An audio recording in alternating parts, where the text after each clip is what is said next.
trees there. This is the cabin. Some of the guys tried to sleep on the back deck last night, but they didn't last very long. It was too cold.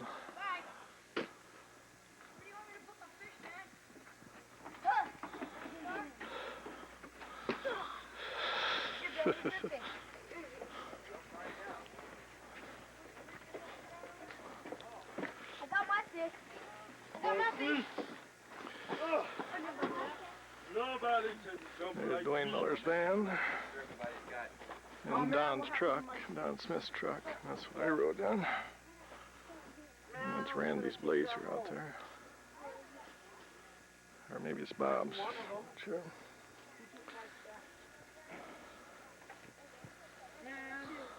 I was going to varnish and everything. Hey, Tim, did you see that staff that was laying right there? Oh, my staff. That was over there. No. Well, hopefully we're about ready to go now. This is Saturday, April 4th, 1892. Emil and I have stopped here close to Worthington Glacier, Worthington, just off that way. Just around that corner there. And around here. We're having the World Extreme Skiing Championships right now. They're skiing right down off the top of that peak up there. They're not skiing right just now. Probably couldn't see much either. There's a few spots at the top there. But anyway, that's the mountain that they're skiing down from. Windy. I'm sure it's windier up there than it is here. You can see there's a lot of people along the highway here. I'll be watching it.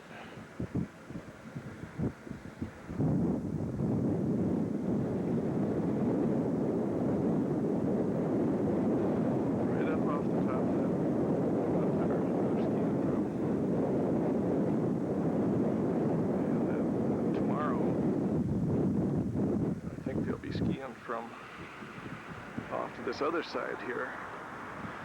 I think off the top of that one, coming down from there. You can see the wind blowing the snow off the top of the mountains now. Plenty chilly. If it was out of the wind, it's not bad, but it's plenty cold.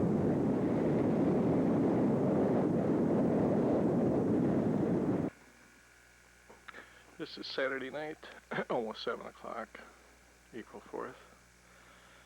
And we moved for good out here to the lake house, and so I'm going to take some pictures. This is from the deck just outside our bedroom. There's a sliding door here on the deck. And so this is looking to the south. The carpenters are still working on some major repair in the sun porch area.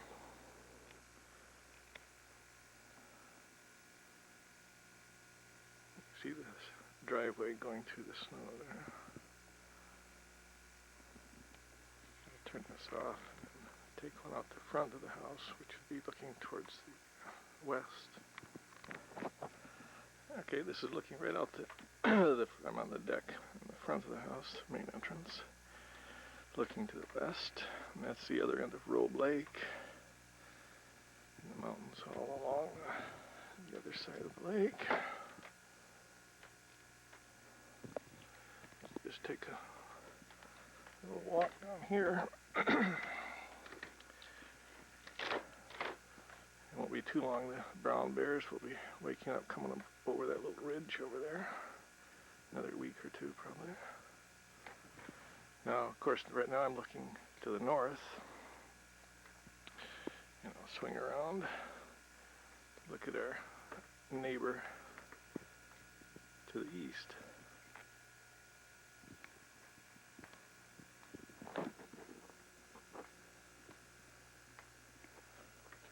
It's Rex Brown, I believe his name is.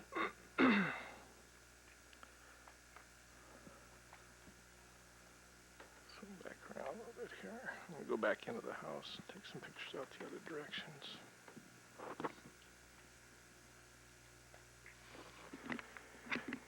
Okay, I've just stepped out the the back door, the kitchen door, looking to the east, so you see the neighbor's house again. Swinging back around the mountains this way, you can see the pipeline cut across the mountain on the other side of the highway over there. And this is, again, looking back to the south from this end of the house. Swing down, there's gullies, so on that, and they want us to keep a path open to the lake. There's the satellite dish that picks up the feed for all the rooms. And I believe down in the snow in the lake there's a dock. That's where I'll put my boat, probably. That's the deck that goes out to the north side of the house. Again, that's where the bears come from on that side of the lake.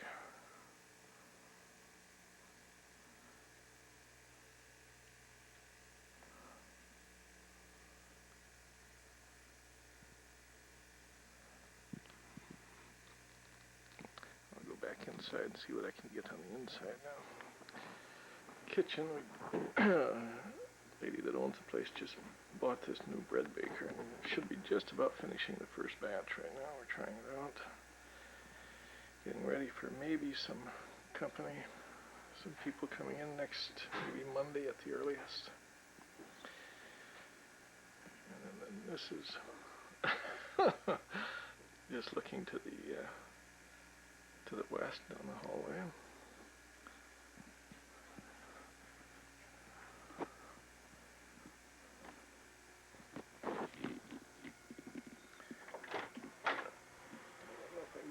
View in here. This is the Bartlett room. They just finished the new bathroom in here, but there's a lot of repair work being done on the floor and the ceiling because of water damage.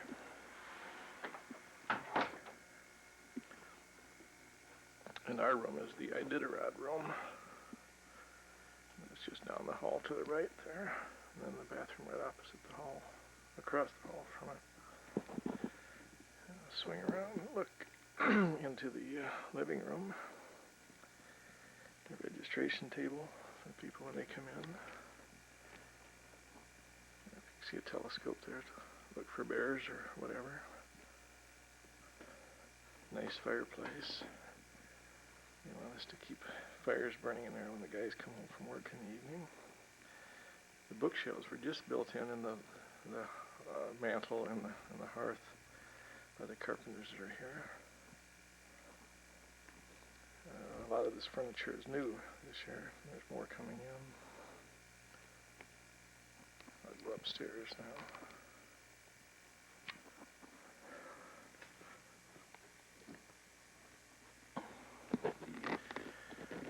Again, going this direction, I'm going to the east. And right in there is the Columbia room.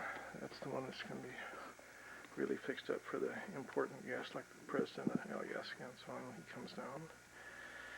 With a full bath off to the side. The Keystone room is much smaller, of course, but it has a sun porch on it with another bed out there. There's no bathroom in there, so they would use this bath out here in the hallway, just across the hall from them. Now I'll swing back towards the west, and we'll look in the Mccarthy Room, which you can see is very large and spacious. Each room has a refrigerator and a TV in it. And this one has a fireplace in it and a full bath.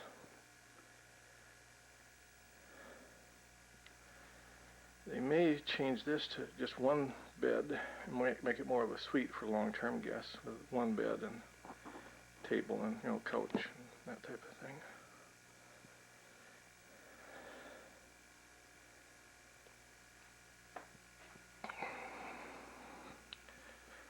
And the Sugarloaf room.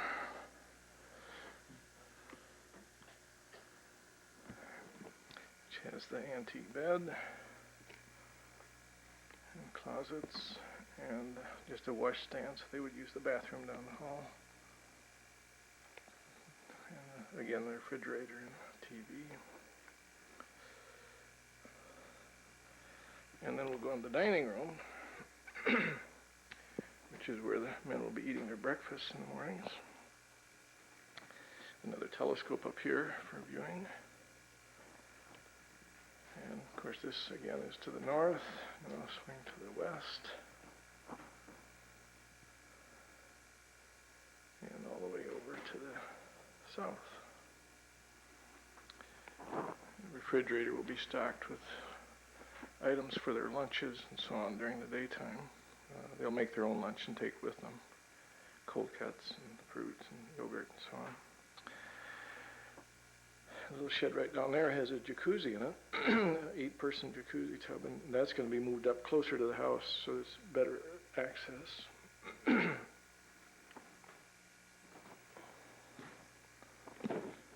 can see, looking no matter which direction you look, it's fantastic views. We're right above our bedroom right now.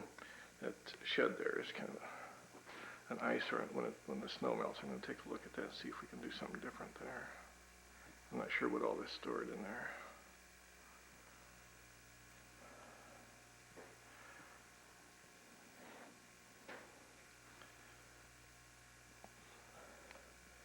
You can see the Mazda pickup that brought me up here last year.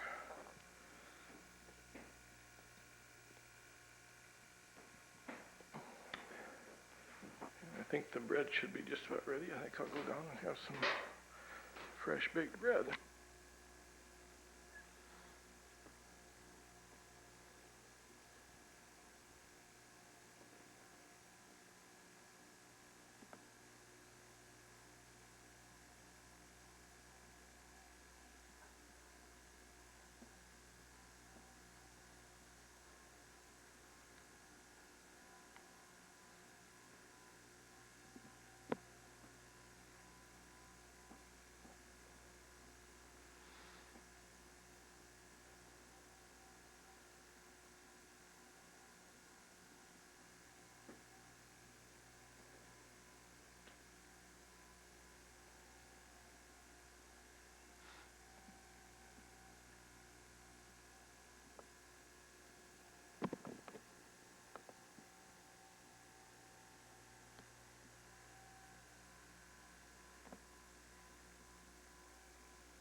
The neighbor's house, looking east. It is now 10:20 p.m. and there's lots of clouds, low clouds in the mountains this evening.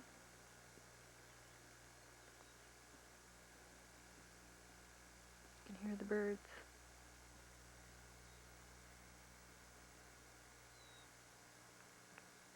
Robe Lake just below us.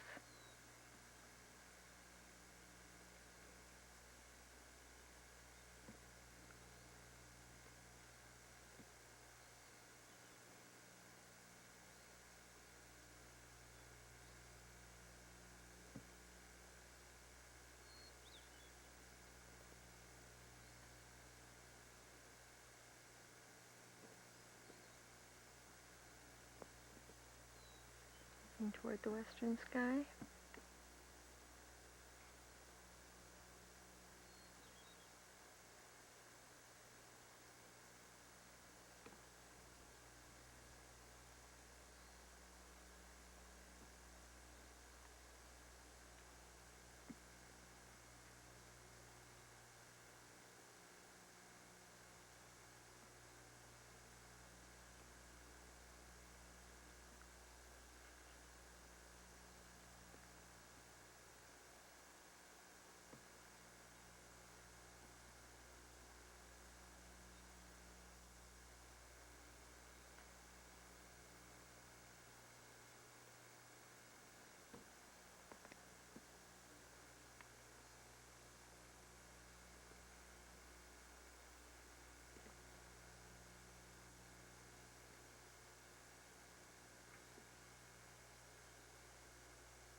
And we see a boat on the water.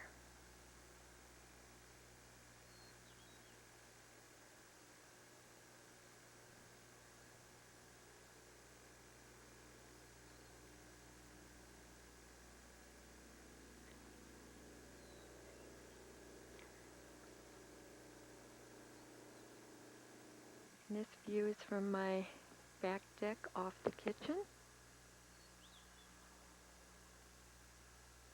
Looking again east.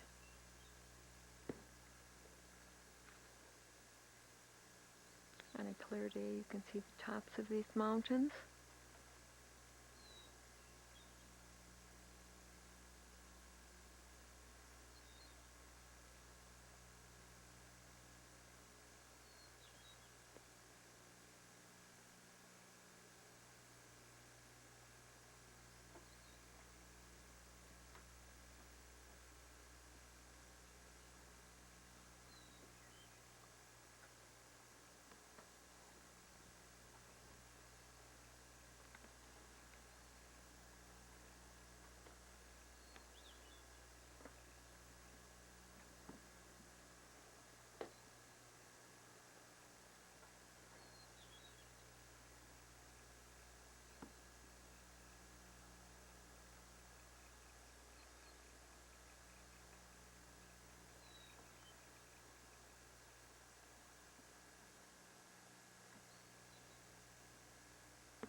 Wednesday, June 3rd, 1992, looking out my kitchen window, the Lake House Bed and Breakfast, Valdez, Alaska.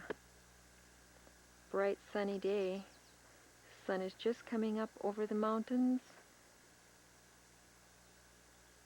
Unlike last evening.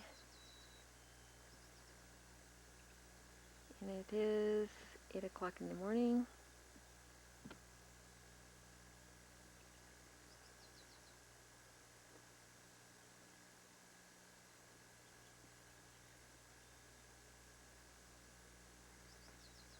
The birds are singing. They've been singing almost all night long, as a matter of fact.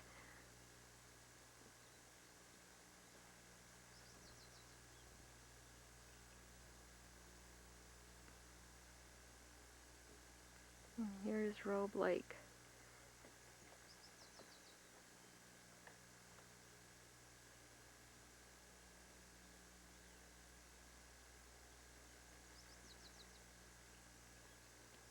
This is out my back window, off the kitchen. The other direction, out my kitchen window. Actually, I'm standing on the deck in the back, outside the kitchen.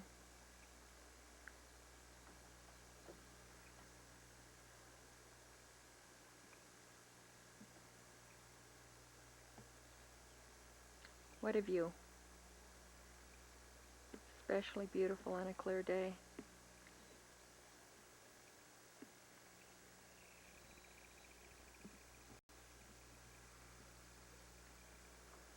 Dick's boat and our Mazda.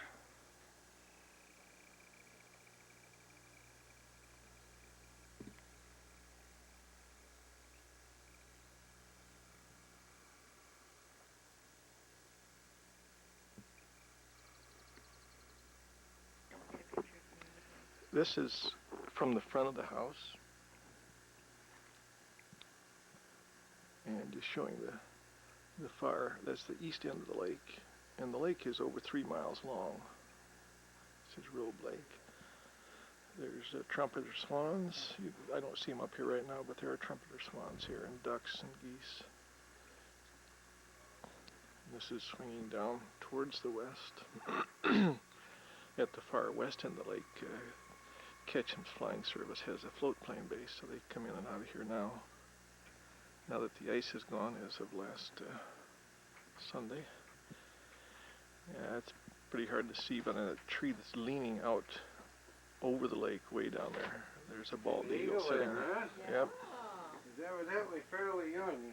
He made a few ventures out and didn't catch anything and came back and looked a little frustrated. Something. There he sits.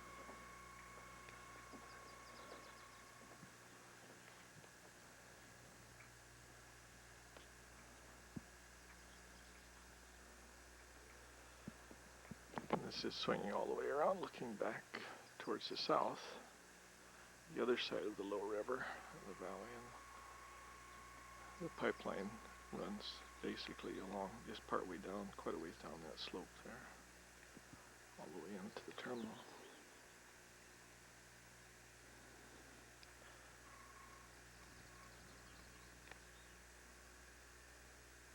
That's the tree leaning right in the center of the picture right now, but it's pretty tough to make out without the zoom lens down here.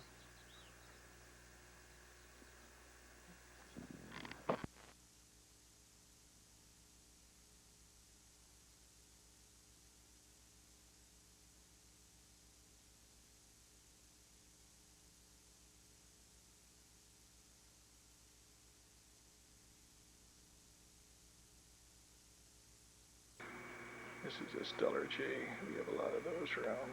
This is on the back deck. Rochelle left some breadcrumbs around. It's still June 3rd, a little later in the morning, but we're getting over 19 hours of daylight right now. And by the 21st of June, we'll have over 20. This is going up the stairs to the second floor.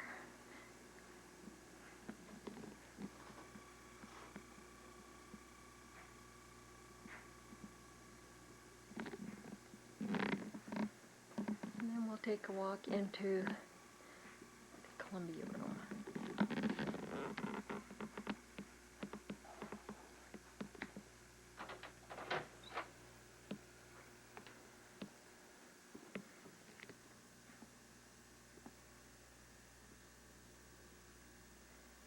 This is the Columbia Room, a nice big room for VIPs. Someone is staying in here right now, obviously, but it is a very nice room.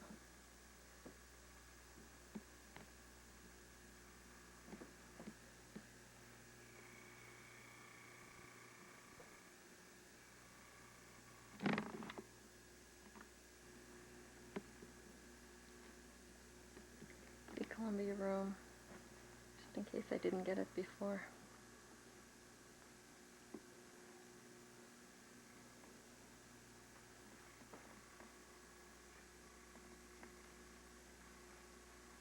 Named after Columbia Glacier.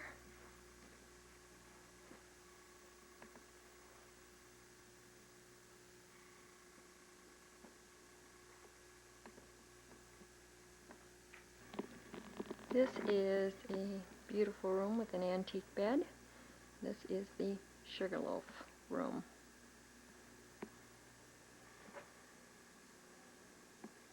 This is one of the nicer, smaller rooms. Beautiful big bed. Takes up half the room.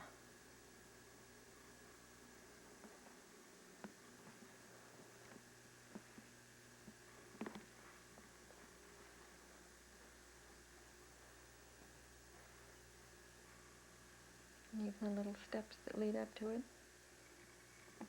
This is a charming room. Not all the rooms are this charming, but this one is very nice.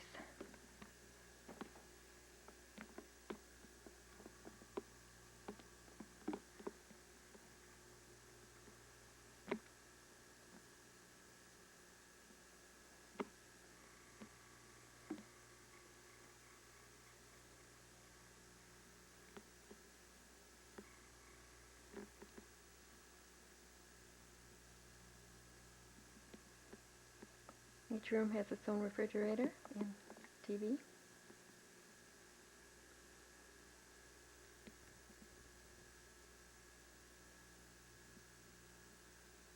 This is the Lake View Room, dining room.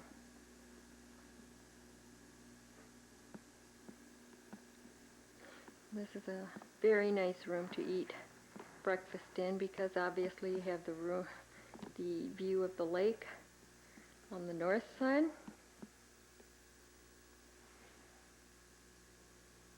On the west.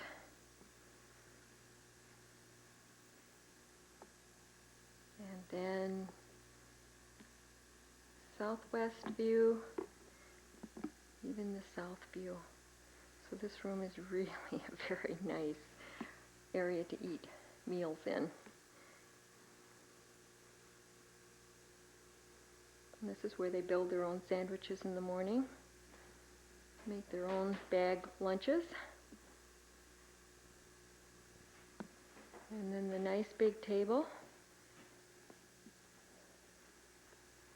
is set in the evening for breakfast in the morning. And we serve breakfast anywhere from 6 to 9 p.m.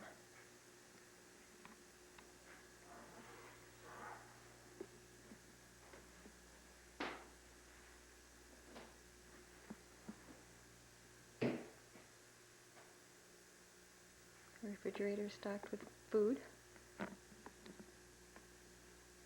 And the antique china hutch, which is used for storage. Kind of an interesting piece of furniture.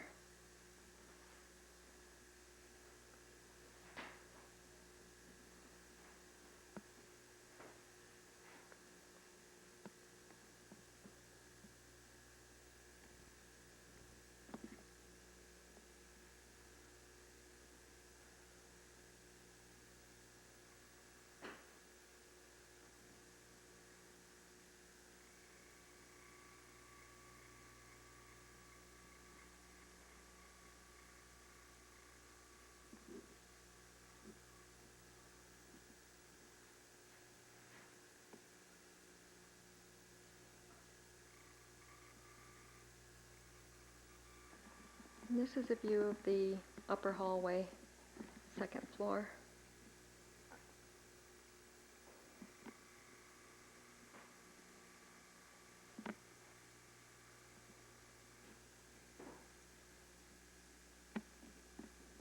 And now we'll go downstairs.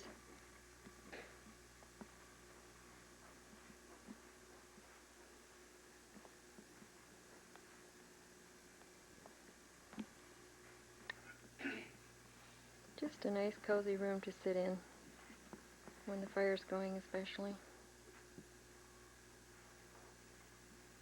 New fern. So far so good, it looks pretty healthy.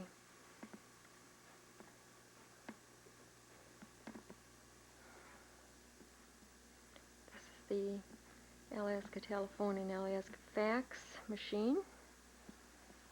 Friends send faxes anytime. They haven't yet, but please do. A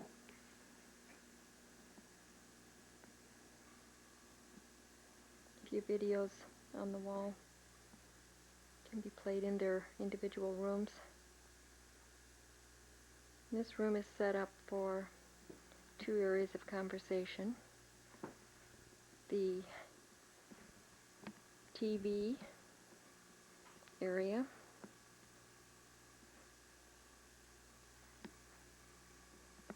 with the sofa,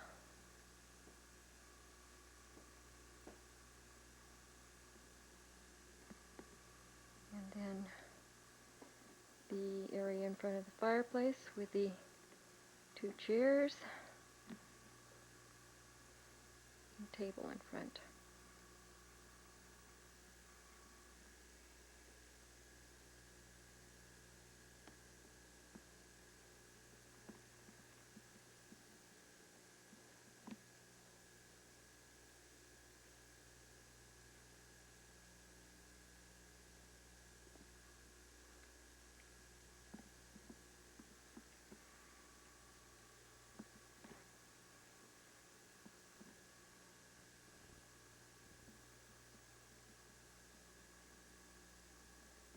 You're on. Hi everybody. If I had this on a tripod, my wife would probably say I hate it when he does that. Since she's holding the camera. But since I'm not going to be there to say hello, I want to say hello to everybody on the videotape. So, hi Scott, hi Denise, and James. I'd like to be there, or maybe I'd like to have you here so we can go fishing out in the boat on the lake back here. And Andrew, you could have a lot of fun up here too. I love you all, and I'd like to be there too, but I can't make it this time. And Mark, hope everything's going well in your job. And that you're not too busy that you can't do little fishing, maybe bluegill fishing that lake just west of you that we found out about. And Pam, I hope you're feeling all right, and that you're not working too hard. And Benjamin, now that you're a big 6 years old, you're almost a man in the family, so you have to help Mom as much as you can. And Robin, you just had your 4th birthday, so you're getting to be a big girl too. And Jonathan, happy Jonathan, who was just 2 years old in February. I hope you're enjoying your new baby sister. And all of you say hello to your baby sister Kimberly for me. And everybody hug and kiss each other for me, okay? Maybe we'll see you later this summer or this fall sometime. Bye for now. And hopefully we can send a copy of this tape down to Brett and Susan. So hello to Brett.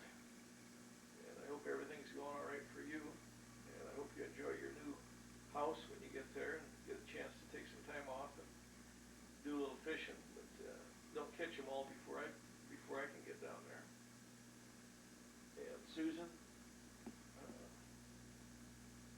try not to get too busy and don't wear yourself out.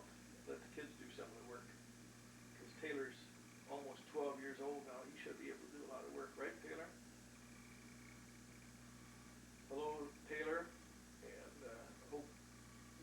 okay and your taekwondo is doing good, and whatever else you're involved in. And I hope you get a chance to do some fishing this summer. And Tim, same for you. I hope your taekwondo is working out well and you get a chance to play ball or soccer or whatever else you have time for this summer. And hi to Christina. Christina with the one little dimple on the side of her mouth. Be a good girl for Mommy and help take care of Amy and Annika, will you? And Amy, hi Amy. I hope your leg is all better and you can run around as good as new now. And try not to fall off any more gym sets, okay? And Annika, I hope you're doing all right and you're not giving Mom too much trouble. And I'd like to be there and come and hold all of you and hug you and kiss you, but I can't make it, so we'll have to do it by tape this time. And maybe later this summer or this fall, maybe I can make a visit down to the lower 48 and see all of you. Thanks. Bye.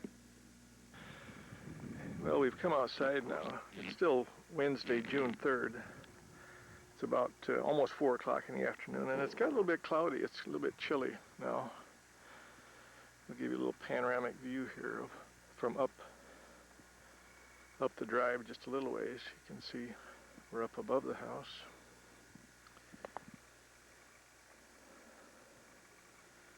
The lake in the background. And I'll just kind of walk down the driveway here. That little shed behind those spruce trees is where that sauna is, but it's going to take a lot of work to get that jacuzzi back into working order. I'm going to just swing down here to show some, I guess they're primroses. There's hundreds and hundreds of them all around here. I'm sure that's what attracts, one of the things that attracts the hummingbirds. We get hummingbirds around, we got feeders up now, so there's a lot of hummingbirds around too.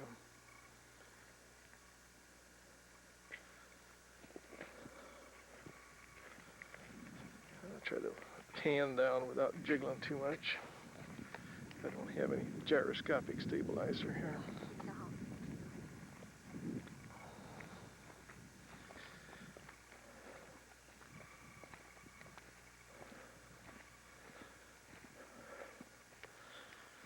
The sliding doors on this side, that's right in our bedroom, and then the bay window, of course, is the side of our bedroom. So we're right below the dining room. You can see the dining room with the coffee maker and the refrigerator up above there.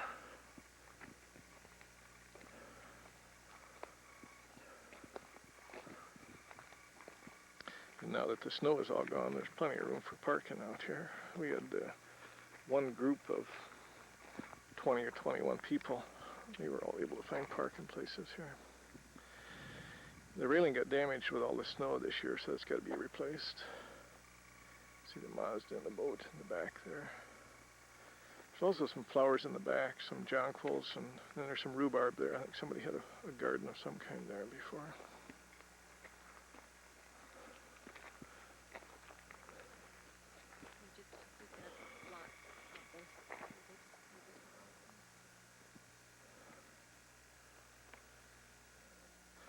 Sometime this week they're supposed to start adding on 4 more bedrooms to the back corner of this house and 4 bathrooms. They'll finish 2 of them this year and then finish 2 more next year.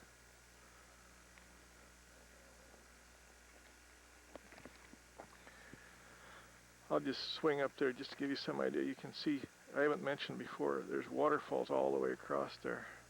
Some of them you can't see too well. You can see maybe the lines, but we can hear them all the time. And you can see a small line there. There's a little bigger one over there. But there's 6 or 8 of them across there in that span.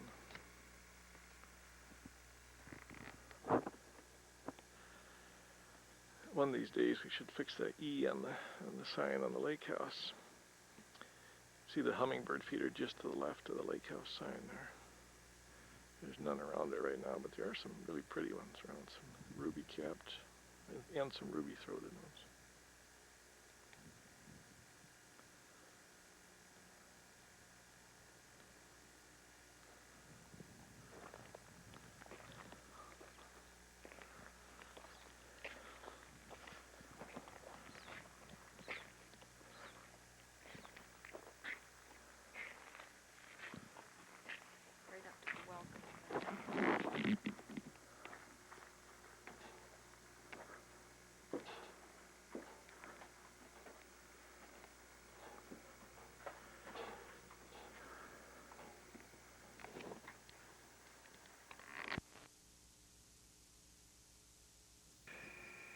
This is Friday, June 5th. Rochelle is on her way to Minneapolis. I thought I'd take a shot of these trumpeter swans down here. There's two there. There's four more flying, but you can't see them now. They're clear up over on the other side. You know, maybe you can just barely see them. But they came right over the house. So that means there's probably about 5 pair on the lake, as near as I can tell right now. Gorgeous sunshiny day, a little bit breezy. Probably 55 or so. You hear the birds. Plenty of those. That eagle has been a regular around here too, flying down and across in front of the house. He's down in his favorite tree, but it's just really tough to see him from here with no zoom lens.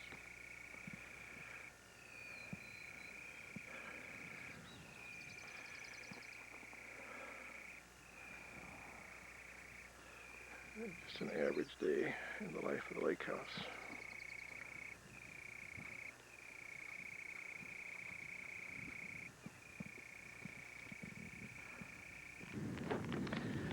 Well, it's Saturday, June 6th, and I finally got my boat down on the lake.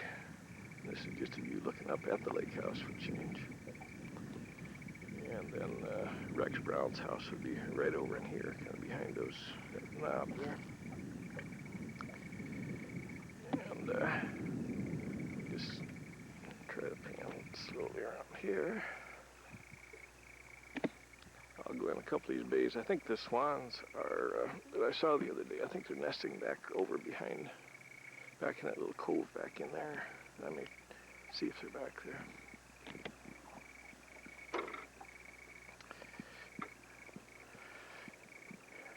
When I go back to the other end of the lake, I'll take a picture of the landing. There's 3 float planes right down there right now that are all Ketchums, I assume.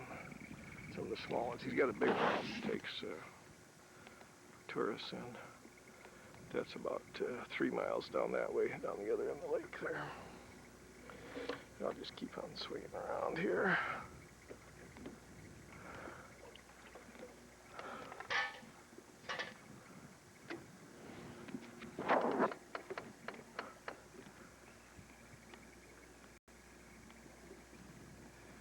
There's supposedly a path down. I still haven't really been able to find that path. I may have to just cut a new one from the house down the lake there. See if I can find one that's not quite so steep. Anyway, that's a 360-degree view. I'll see what else I can find here. Now, this is one of Ketchum's larger planes coming in now. I'll get a picture of him. He's going to land right down here in front of me, I think.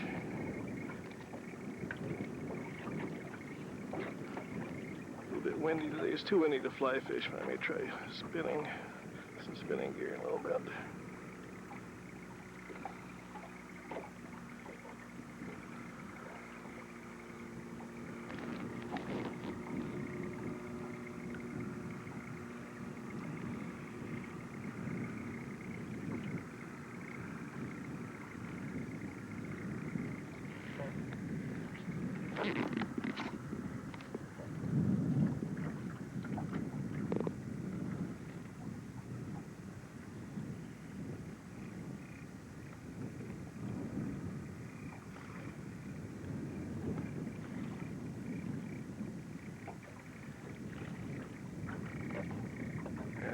Can't see the plane too clear, but at least you got some nice scenery to look at down there.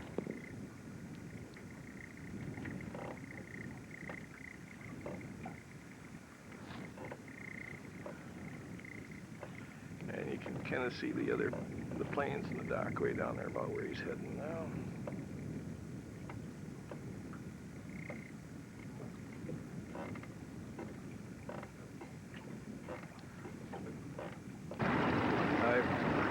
A little ways now. Turn the motor off here. One of the trumpeter swan pairs there. The airplane is just taking off now, so. Actually, I was coming down this way to little closer picture of the waterfall here. It's still a pretty good size. It's still a long ways away from the house. You can see that, along with a lot of these other smaller ones here. But and they probably don't even have a name. There's so many of them.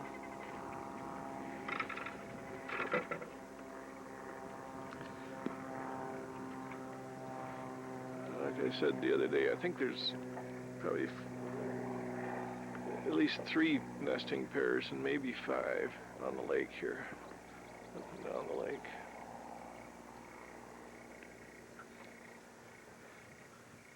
They're big. They're I think I read somewhere their wingspan could be up to 8 feet, so they're good-sized birds. There's also a lot of terns. That's what these are right over here, up and down. And there's some loons that I hear every night. There's some mallards that are nesting here. A lot of other ducks that I don't even know the names of. Well, if they take off, I'll try to get the camera going again. Yeah, there they go.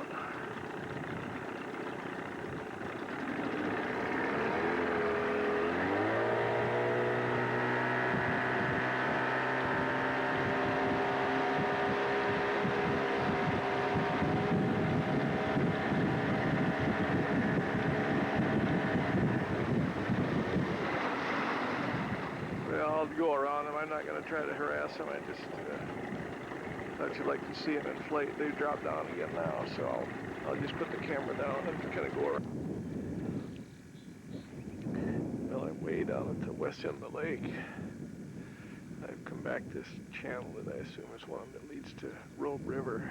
I just kind of drifted up against the bank here because it turns then and goes up. But there's acres and acres and acres of this gorgeous nesting area. Hundreds and hundreds of ducks, geese, whatever else. There's some small birds, look like snipes. I don't know if they're gallinules or what they are, but there's loons, ducks, terns.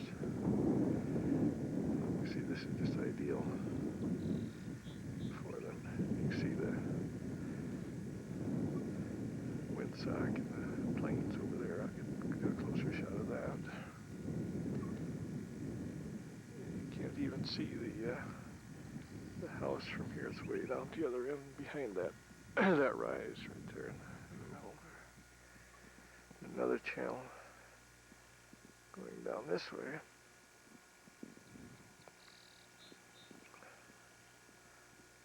I don't think I'll go much farther back in here because I have to row out. Haven't seen any fish yet. I've seen some minnows, schools of minnows, but haven't seen any fish. So I'll have to maybe check a little with some of the locals and see where they're supposed to be. Yeah, this is public landing, of course. There's 3 planes right there right now. And I'm not sure whether they may or may not be catching planes. They might be just private planes, because I think you can leave them here. It's a city facility.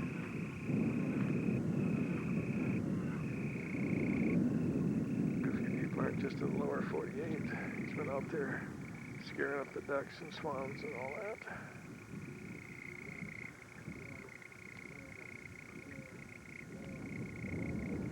You see the truck there. Very nice landing. When I get a little closer inside there, I'll show you a closer view of it. It's very easy to back down into. Well, you can see the landing is nice and hard, and it's easy to get. Just drive back into it, crank the boat up on a trailer. Let's get a nice dock here. It comes into here. I would assume you could, tie your boat up to that and lock it if you wanted to. And then the airplanes over there's the first one, and there's 2 more over here.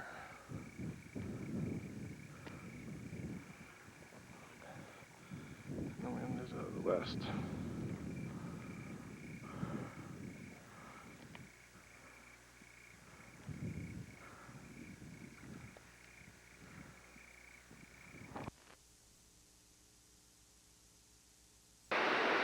This is Wednesday, August 12th,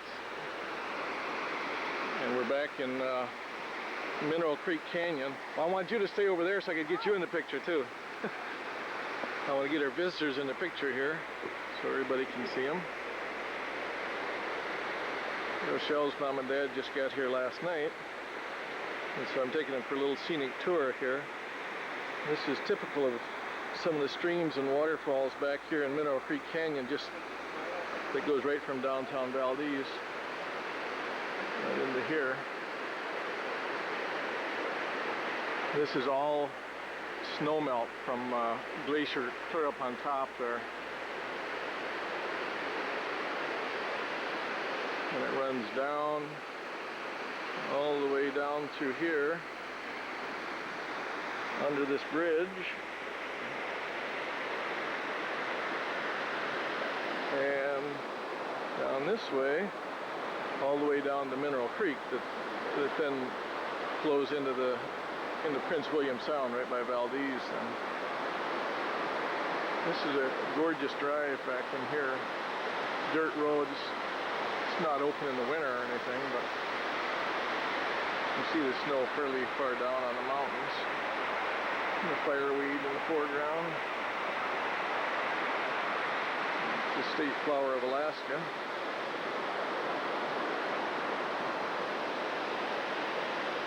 Some avalanches have carried that stuff down. We're going to drive all the way back. You can drive about 6 miles back from town, and they're still doing some gold mining along the creek, and then farther back up in there with heavy equipment.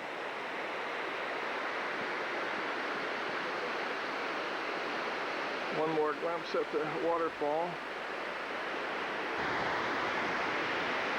Well, we're a little farther down Mineral Creek now. It's about noon on Wednesday, August 12th. This is just another one of the little falls we got and streams. Pretty fast water, pretty tough to swim in.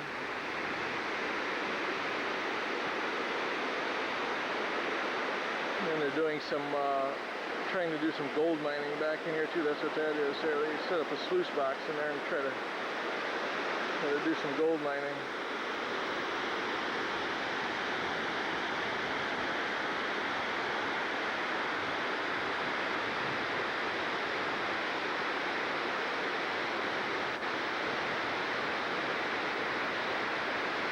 Lots and lots of water coming down all these falls here.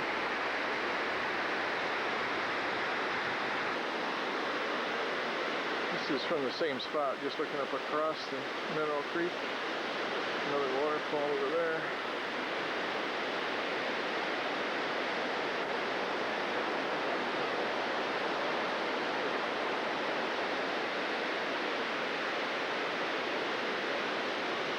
We're almost at the back end of the road up Mineral Creek Canyon. And we just parked along here to swing over here and get a picture of another waterfalls here. Really one of the prettier ones. You can't really see all of it at one time because it angles back and forth. Then there's another one right alongside it, small one alongside it. And there's, I just pointed out a couple, there's a hanging glacier right up there. And then I'll swing around the other side. There's another one that you can see right up there, right up in the middle there is another glacier. And that's where the water comes from. Glacier's up on top.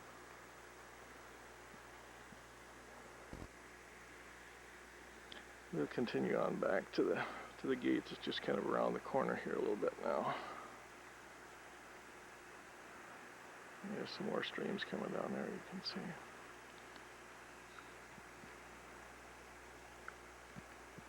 We're back at the end of as far as you can drive. You can actually walk back in here to the mine that's back there, but it's quite a ways back there yet. I'll just show you now. Remember, this is August 12th, and we still got snow down here by the stream.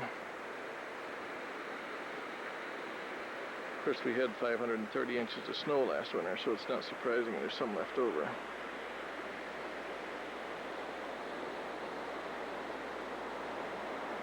You see the glacier clear up on there.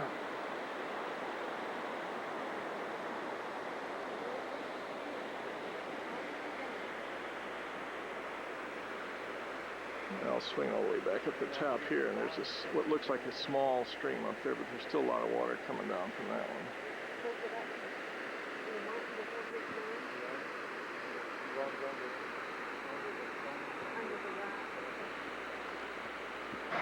Well, the guy at the gate opened the gate for us, and we've driven back farther now. We're kind of crossing this little stream now.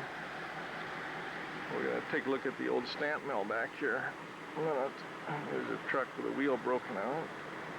And we'll just drive right on across through here.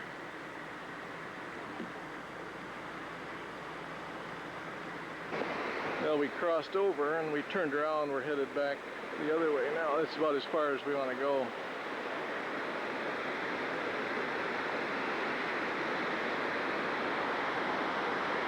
This goes right on down to the stream creek that flows, Mineral Creek. And the stamp mill is just back there. We'll pull in by there and I'll take a picture of that.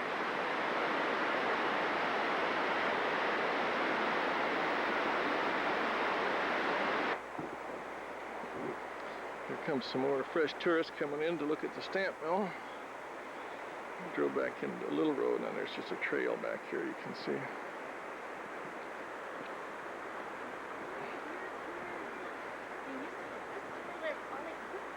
Yeah, this is a stamp mill where they break the rocks apart so they can sluice them through. We're going to try to get it back in operation, I think, or something like this anyway. Pretty hard to tell what all the operation was. The equipment is up towards the top. I don't think I'd want to walk in there and look around too much. I'll go around the other side and see what. Look through the door here. Won't be much. I'll take a little shot from when we get farther back. You can see some of the machinery up on top. You get a shot of that glacier up there too, Dave? And you can see the stream right down below where they sluice the water right on through here. This is Mineral Creek. And there's a glacier way back there. It's kind of foggy now again.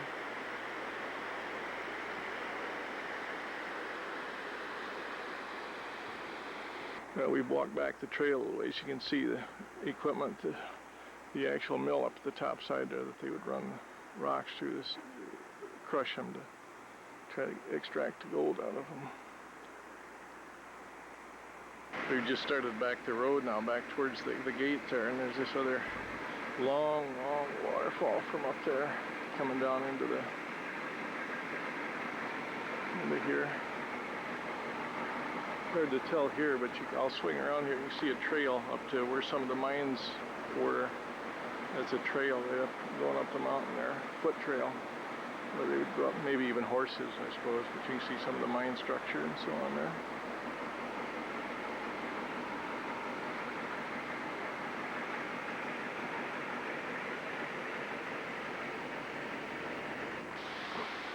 We're out in Keystone Canyon, about 10 miles from our house now, just east of our house. And this is Bridalveil Falls. And there's not really very much water coming down, not compared to what there usually is coming out of here.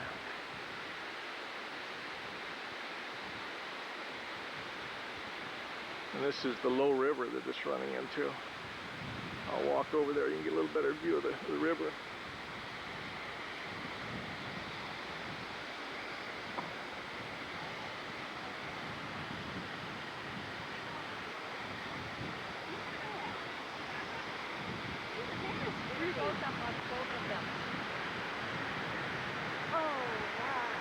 And this is where our friend Mike Buck takes his rafters through Keystone Adventures. This is also the area that was on Rescue 911, where he rescued 2 nurses 2 years ago in 1990.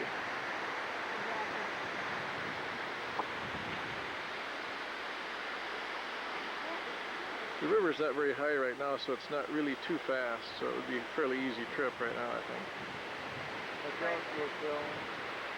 Oh, he's way over there. No, he gets over there. No, they don't get so close. Come on up here. Oh, you don't need to stand out on the highway, goodness.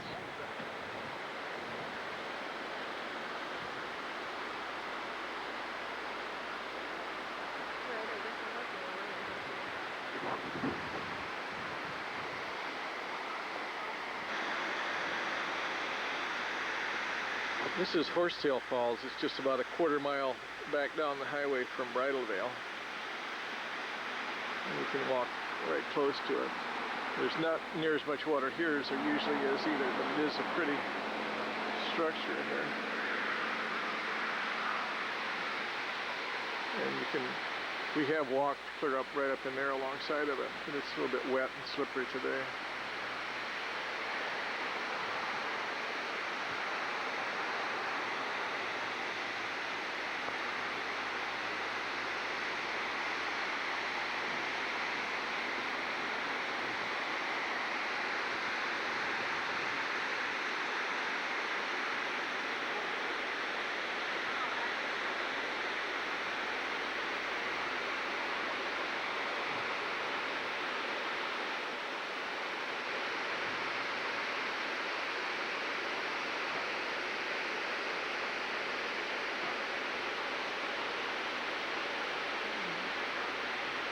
Yeah, like I say, this is only about 8 or 10 miles from the lake house where we live.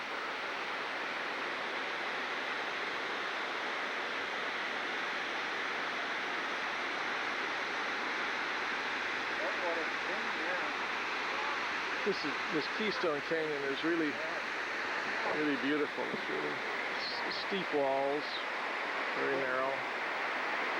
Pipeline runs right up across the top side of the other side over there.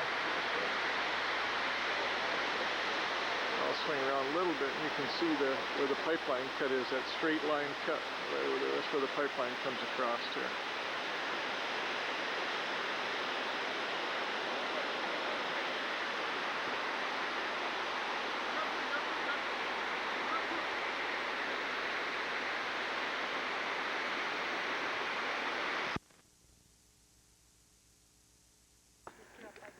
This is Thursday, must be about August 13th, and if it's Thursday. And we're almost at the top of Thompson Pass. We're on the way up to Chitmas today. A little bit cooler up here. You see a couple pretty good sized glaciers right in here. I'll swing around and you can see that we can actually even walk over to where there's snow. Well, I guess there's none right close here. I'll get some later here. There's snow right close to the road even up in here. The pass is only 2,700 feet high, but it's they got about twice as much snow as Valdez did, so they got over 1,000 inches. And this is looking back towards the road. You can see way down in the distance down there is the low river, right where it goes into Keystone Canyon, where we were yesterday. You can see it between the fog, clouds, and so on. And the pipeline cuts right up across here too. You can see the high lines. Maybe you can see the high lines coming across there anyway.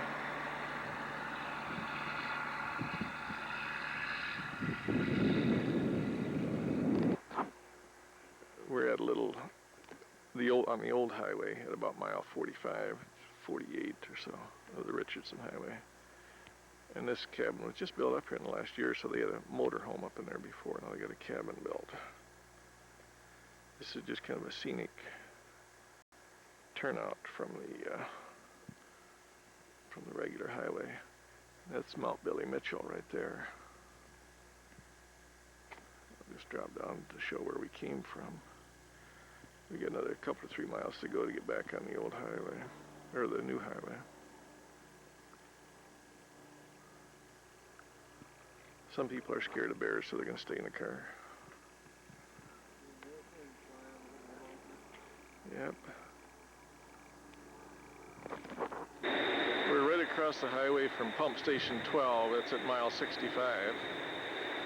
And this is just a little overlook to look at the pipeline across the highway.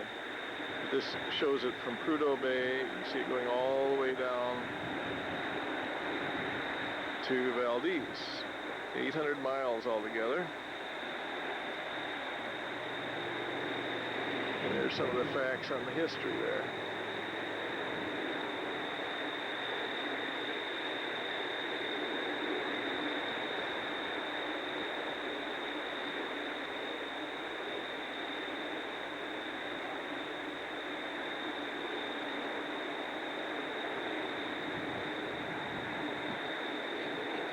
It says more than 1.6 million barrels a day. It's close to 2 million barrels a day on a regular basis. I don't think I'll get close enough to read this all detail on the technical construction, the insulation and the venting and so on, and why it has to be above the permafrost. And if it's in the rocks, that's how it's buried there.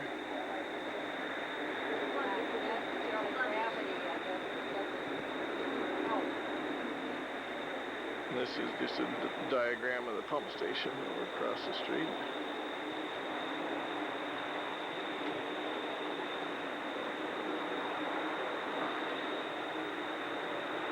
There's 10 pump stations on the line.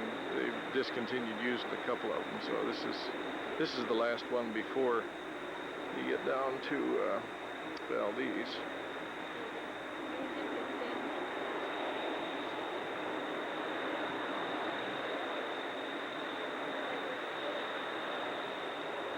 I'll swing back across here.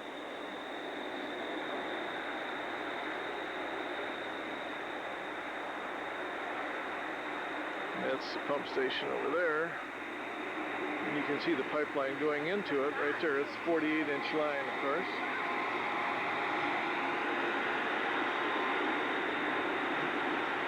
And then they have storage facilities. If there's an emergency, they can store oil for a few 100,000 barrels until they get it repaired. And this is to boost the pressure back up so they can get it up over Thompson Pass primarily. There's a crew that lives here all the time. They have living quarters, cooking facilities, everything.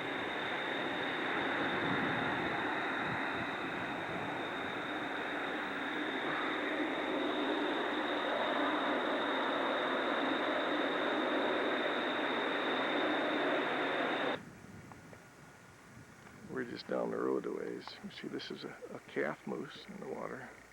So the mother must be around here somewhere. This is just off the highway here.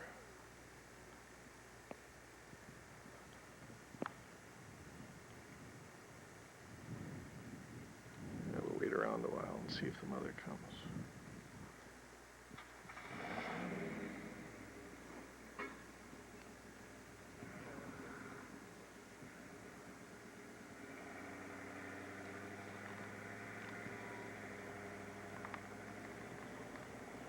Near her. No, Wasn't it? no, that was the camera. Oh. There you go. There it is. I think They've he's all done. done. Going to He's go had back enough into to the brush. eat. Now look at, he's all gone. He can't see him no more. I can see him. Can you see him yet? I can't. Oh, I can see him now. Yeah. We're There hoping he the is. mother would come out of the bushes. Yeah, and go meet. There There, he's gonna run. He's seen his mother, I bet you. Isn't that something? Chance of seeing one like that is very rare. Yeah, just to stand there. and Just keep a on small eating. body of water here He alongside the highway. Not a bit afraid. A neat experience because it's unusual to find a young calf like that away from the mother. She's back there in the bushes. You can be sure of that. We were hoping that she'd come out, but so for today. And then go flashing. It's on red. Red. It's on red. Plain red? Mm-hmm. It's still running. What do I do? Of course. Here we are at Liberty Falls, this side of Chitna, off the Richardson Highway.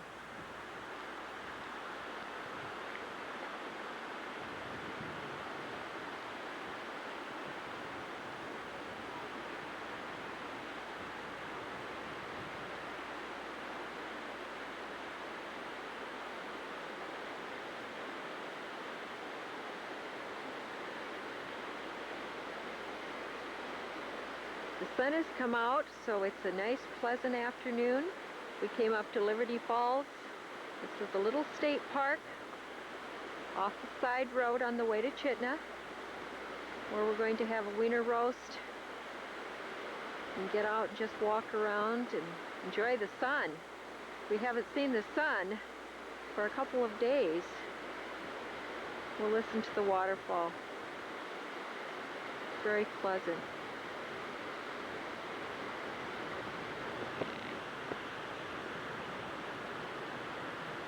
There's Dick standing down by the water.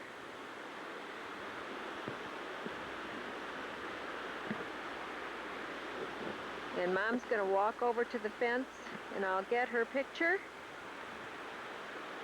as she stands on the little bridge.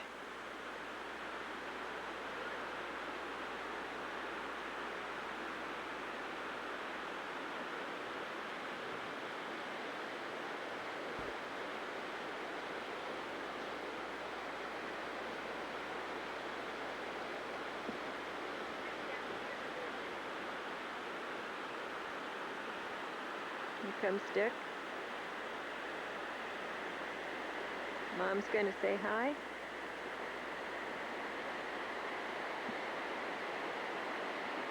We look over the edge under the bridge.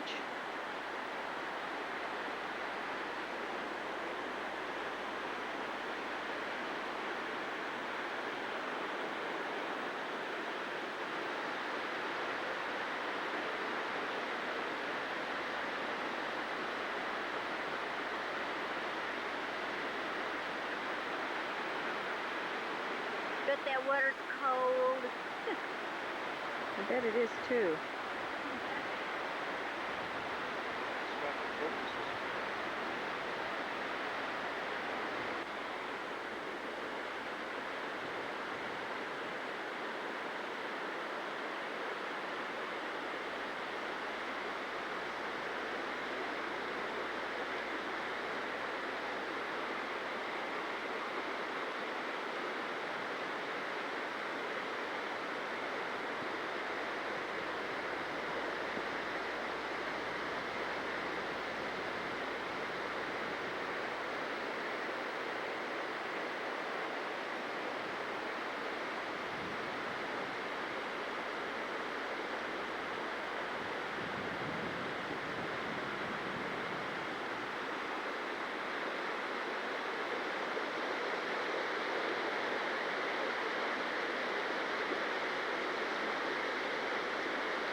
Closer shot, I've walked back in alongside Liberty Creek. This is Liberty Falls, of course. A lot of water coming down through there.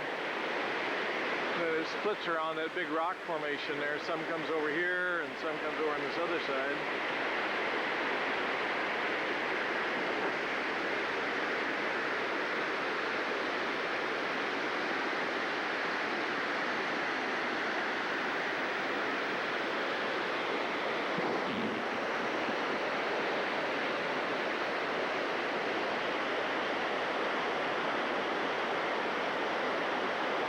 Water is plenty cold. It's probably 38 degrees or so. That's what most of it is around here. Still melting the glaciers, and snow, and so on in the mountains.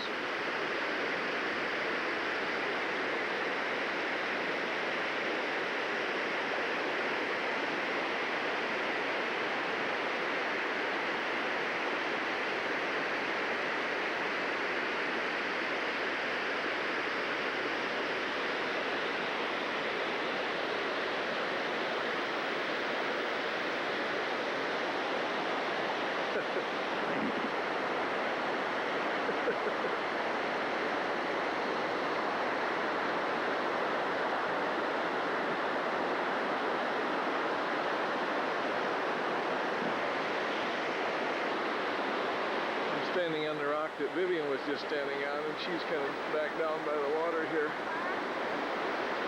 And there's a bridge there, and our vehicles are parked right up there. We're going to have a picnic here in a minute right up.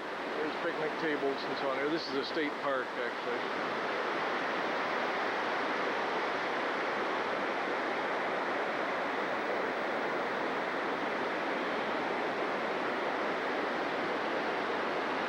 I think Rochelle's trying a hard way to get across there.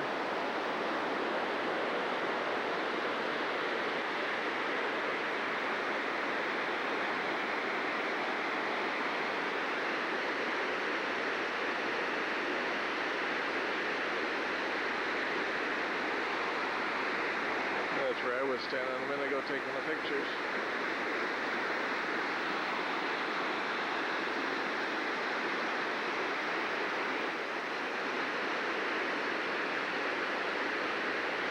I'm on the opposite side of Liberty Creek now, a little bit closer to the falls.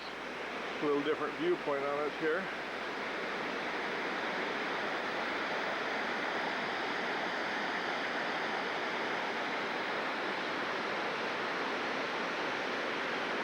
I'll swing around past this tree here.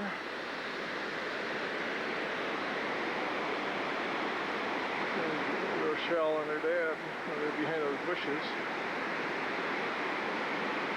And that's where I was taking the pictures from just a minute ago. About where Rochelle is trying to get to.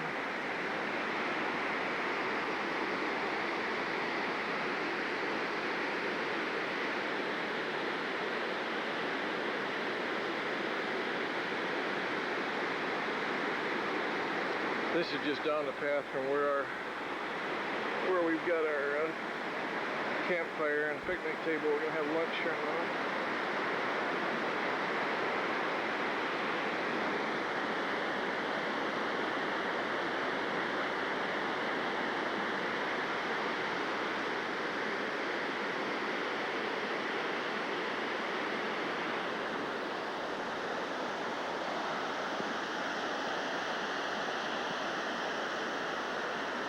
This freezes solid in the wintertime, just like most of the falls do down here.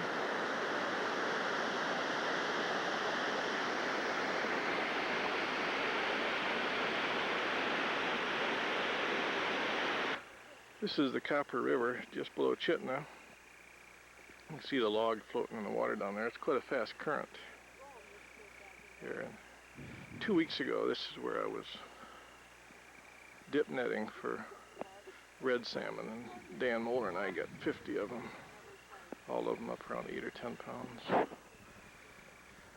We had a boat take us on down beyond the bend down there, quite a ways down. But we drove in on this road today, on this side of the river,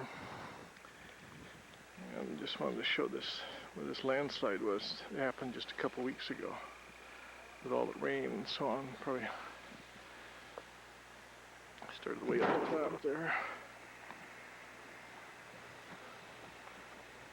Way up the top and came all the way down here, and then a lot of the debris is still down here. They cleared it off the road, scooped it off.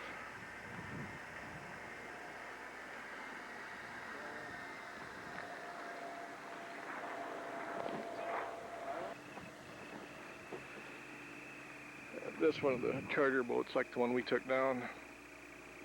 They have a jet unit because there's so much trash in the river, and they can go right up close to the bank and so on down.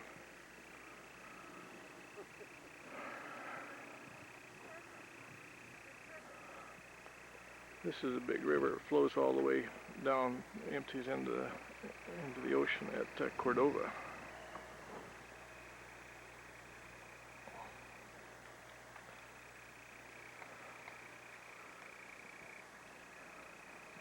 We're in four-wheel drive back here. There's a lot of steep stuff, rocks and so on. O'Brien Creek, it runs into the Copper River. This is where the charter boats run from take you down the river to go dip net fishing. And this is the Copper River, of course. You see now the speed of the current.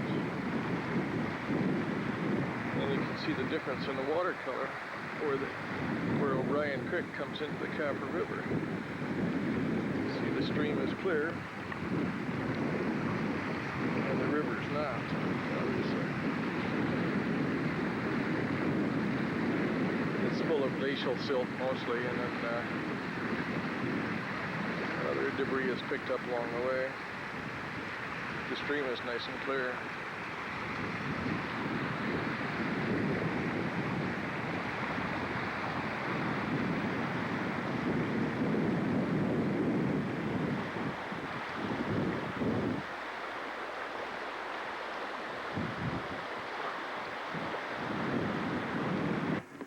When I get home off The Copper River, as it spreads out across the valley. Just a minute, you get the strap across the lens again. Oh, that's Copper River. One, See two, some three, kayakers 4, 5. I down see on the 5. Copper River today.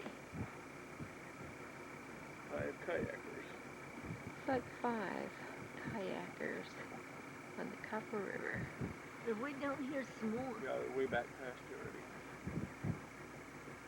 Pan across the river valley.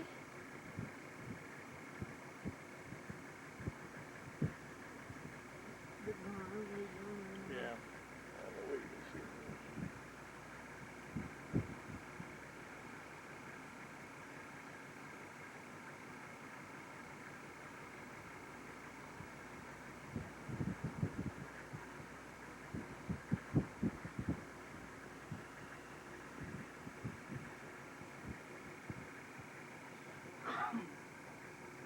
This wire thing, Yeah, this is still the Copper River, and these are fish wheels that the natives can run. And they scoop the fish right out of the river when they're swimming upstream and dump them into a box down on the other side there. I can't really see if there's anything coming up there right now.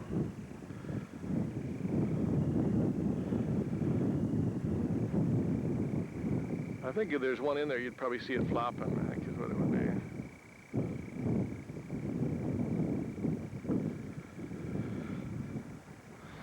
There's a lot of fish taken that way. And you can see there's a lot of fish wheels along here. We're the other side of Chitna now on the Mccarthy Road. We're just off the bridge that goes over the Copper River. And we'll take the road up a little ways and then turn around and go head back for Valdez this afternoon. Yet it's 3 o'clock in the afternoon now on Thursday.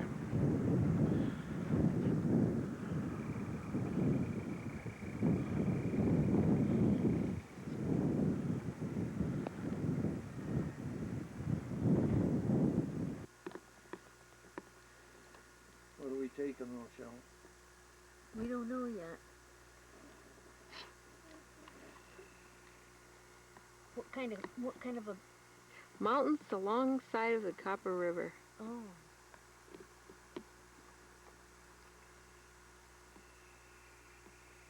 Right where the natives fish with them We were just fish- up the road, fish wheels. and we're on our way back from where we saw the fish wheels in the Copper River, where the natives use the fish wheels to fish for salmon. This was just a beautiful little area on the way out. Stop by and listen to the water.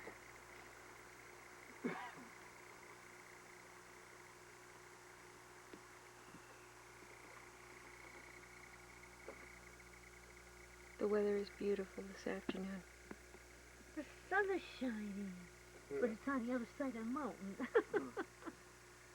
Here we are on the side of the road, and I'll just pan down and show you the little drop-off here at the side of the road. Just a couple feet from the road. And It used to be a railroad, and these are the railroad ties that are falling off. Tracks. The tracks that have fallen away. There used to be mining back the Kennecott mines down the McCarthy Road, and they hauled the copper out in railroad cars.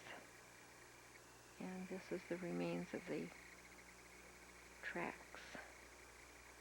And of course, this is what happened to the bed.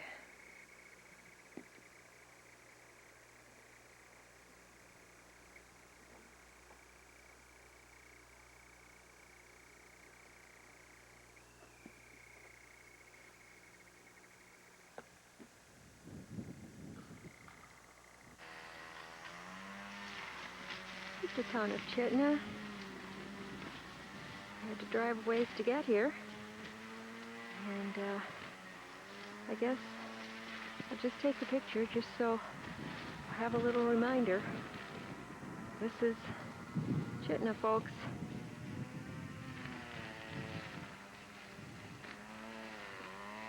Once was a booming town, and it is no longer. One store called Spirit Mountain Artworks.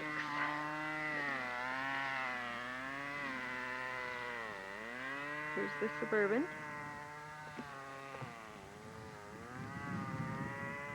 Four-wheel drive came in handy today.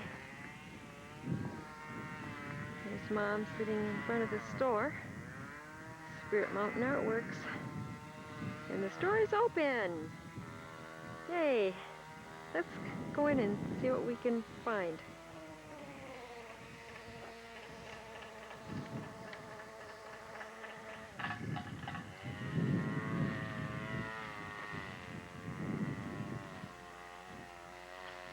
Dad and Dick scouting out the town.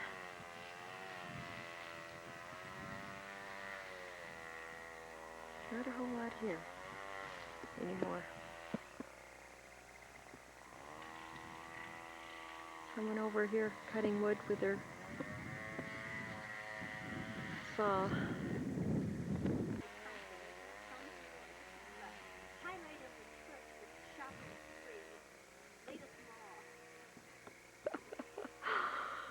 Okay, here we go.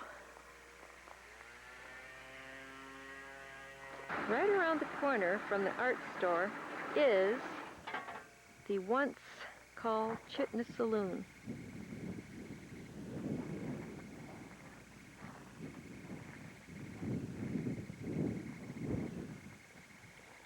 Pretty vacated.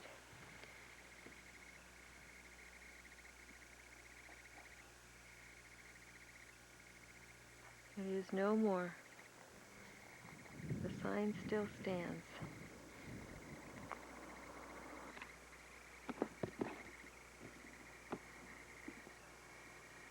Pretty dark in here to see inside. May not get a chance to come in here again. I don't know what that is.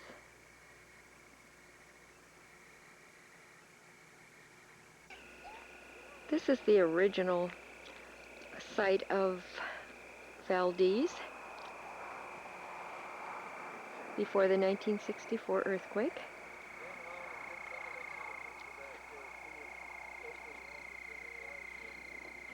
And we'll just look around a little at the scenery before we go into Old Valdez and show you what is not there anymore since the 1964 earthquake on Good Friday. There's some campers that stayed overnight there, just off the main highway called the Richardson Highway. We did have the sun out this morning.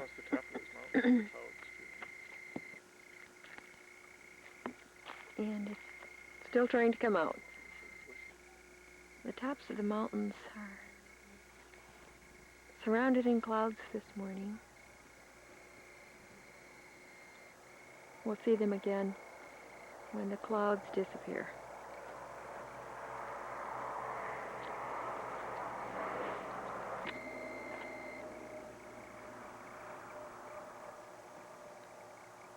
Debbie? This is Friday, August 15th, 1992, and we're at the I see what. memorial Oh, yeah. for the people that died in the earthquake in 1964. And if you can see the second one down of the four names there, that's James Arton Rowe. That's Kim's dad that died. He was the pilot of the plane that crashed after it left here. They brought supplies in and the plane crashed. And Kim is Dan's wife.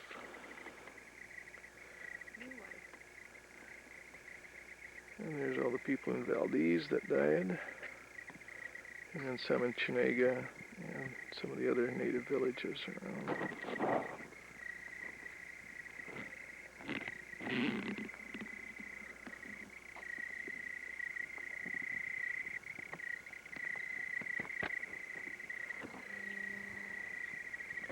And the town had to be moved because the earth settled here and it was just too much of a flooding problem. They had talked about moving it for a number of years. And so they actually moved a lot of buildings 4 miles farther in to where the city of Valdez currently is, at the base of Minnow Creek.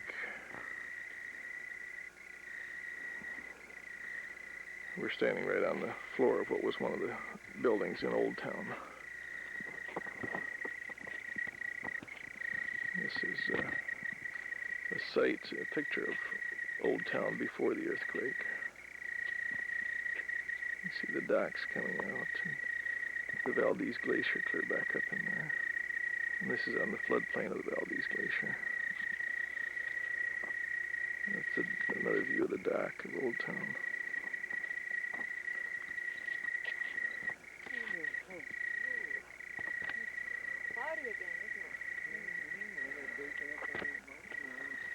Let's swing up here and get a perspective. The pipeline terminal is over here. And we're going to go on a tour this afternoon. Take the bus over to that. We'll get some more pictures, but you can see it's kind of in the sun right now. There's 18 tanks, each of which holds 550,000 barrels. And maybe you can see one of the tankers there. Well, we'll get better pictures this afternoon when we're there.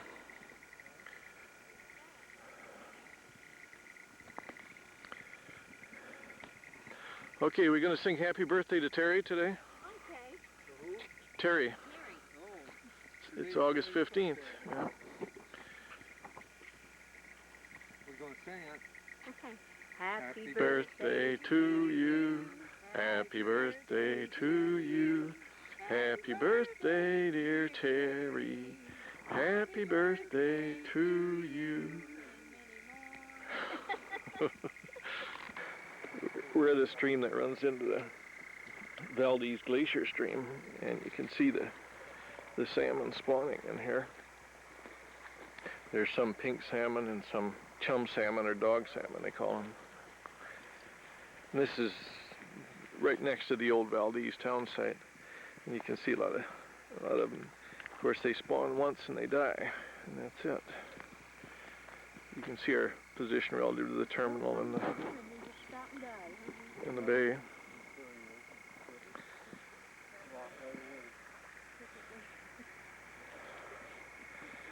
At this point, they wouldn't be any good to eat. It's not that they'd be poisoned, it's just that the flesh is deteriorated. They just aren't any good. It changes color even. It's just a gray color kind of.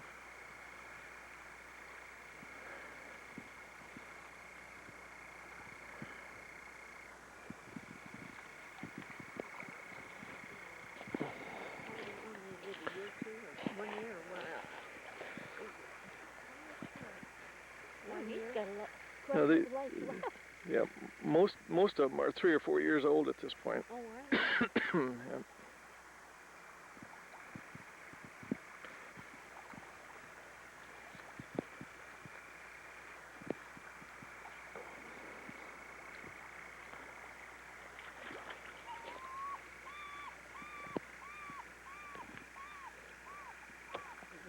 Yeah. A whole lot of them line up in these, just kind of waiting to go farther upstream.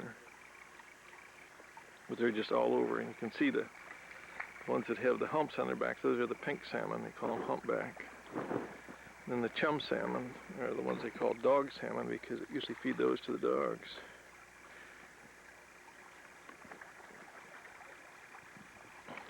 So these are pink salmon right here.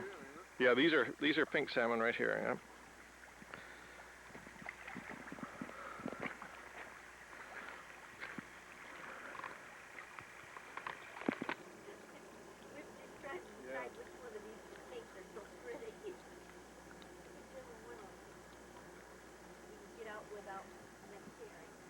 Anybody have a few words they'd like to say today on this beautiful sunny day? Well, there's a nice view of Hotel Hill there. Oh, Hotel Hill? Hotel Hill up here. Hey, hi. We're going to go up to Hotel Hill in a minute. As soon as we get one of these fishing boats to take out. See which one we want to take out and catch that big halibut and get the prize. No, it's still on. It's still on. I'll show you guys how to fish.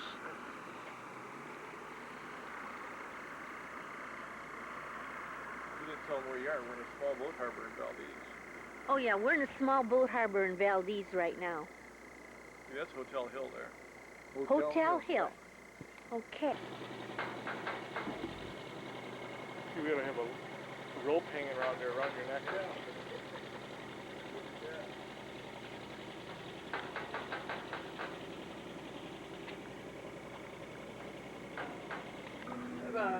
Doing it because there was a controversy as to who owned the land, right? What was the? Well, that was only one of the. That was just one of the reasons. That was just one. Well, who did own the land? It's state and federal land. A lot of it is state and federal land. And some of the pump stations, there's about 3 pump stations that they actually bought the land outright. But it's state and federal land. And so there was a lot of permitting that had to be done before they could actually. Taxpayers. Then as the oil comes out of the ground, it's owned by the government? And the ballast water piping's right next to that. That's 42 inches in diameter. To give you an idea how far away this tanker is, that walkway there is about a quarter mile long. I also wanted to point out these small shelters at the end of each walkway. These are provided for the crew members off the tanker. There's a phone there for them, and if they want to call into town, they can call for a taxi to get into town. Now, because security is high here on the terminal and we don't allow people to just walk around, the taxi will come right out here and pick them up. This barge off to the front of the bus is the spill equipment for the terminal site. This is also the staging area for the tugboats. The tugboats are on contract to Alyeska through Puget Sound Tug and Barge. At 25 miles out, a state licensed pilot will on the line, and with sufficient ground movement, an alarm would sound in OCC, and they could send out personnel from the nearest pump station to check the line. The operator which controls the terminal directs the oil flow from the east metering where it comes on the terminal, either down to the berth or up to the tank farms. Also from the tank farms down to the berth. As you've no doubt gathered by now, we've been on a tour of the terminal on a bus. This is the East Tank Farm, where there's 14 tanks, each holding over 500,000 barrels of oil. That's berth 1 down there, loading a smaller tanker. And that's berth 3, the larger tanker. And I had berth 4 and 5. 4 was one under construction. That's the city of Valdez right across there. And Mineral Creek Canyon that we drove up the other day is the one right in the middle of the picture to the right of the power plant stack. I'll swing over here this way. Container dock. And then the airport is right straight back that canyon, and then the Valdez Glacier is back there, not the one you see. The Valdez Glacier is to the left of that one. And you can see the Valdez Glacier stream coming into the bay. This is, we're still at the same place. This is the lookout, the pavilion lookout above the terminal. This is the West Tank Farm where there's 4 more tanks. And then that would be berth 5 right down there with the Arco tanker that'll hold up to 2 million barrels of oil. It's 1,100 feet long. There's a draft of 67 feet. And then, of course, when they leave here, they go right on out. That way out through the Valdez Narrows and out past Hinchinbrook Island. It's about 65 miles out.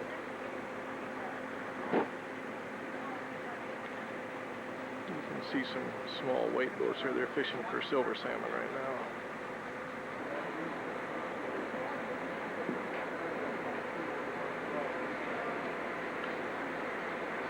I'll swing around again past berth 4, or berth 1 first, over here. Berth 1, and I'll swing over here to berth 3. And a power plant. And the incinerators. Berth 4 is being painted right now. That's why the blue plastic is on there. And there's berth 5. That's the road we came up on there.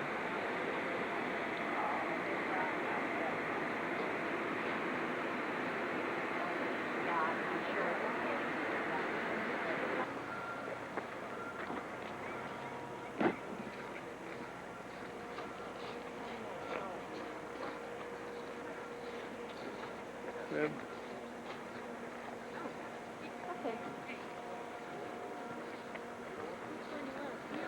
Yeah, you can just move on down to the statue if you want.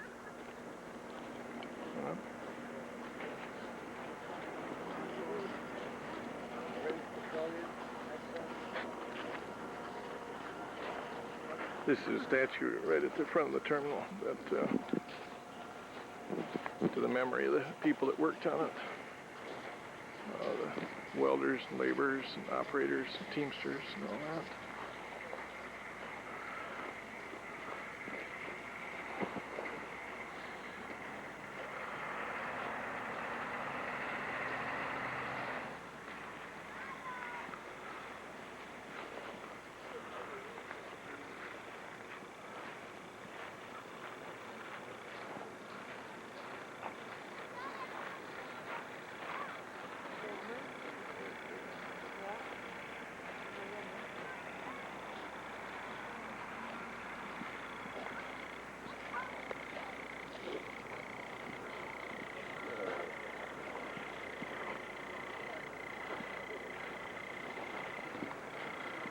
Welder on this side here.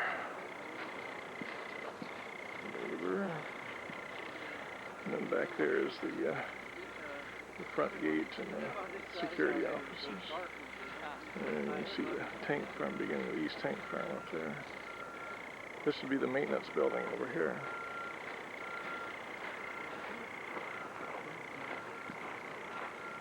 And right over there is the cut where the pipeline actually comes down into the terminal, underground, right over there. This is the kind of guard chain around the monument. You can see there's anchors and flukes attached to it. And looking back over this way then is berth 1. Of course, they're still loading out that tanker there. There's the city of Valdez again. And there's about 170 miles away from Valdez. We drove up the Richardson Highway to Glen Allen and down the Glen Highway, and we're at Sheep Mountain right now. That's what this is. We just saw some sheep just down the road a ways. About a dozen of them in one bunch. These are doll sheep. They're up on these mountains here.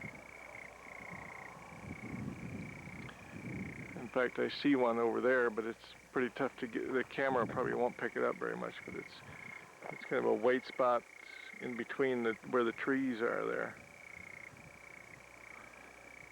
So there is at least one up in there. I don't see any back on these colorful mountains here.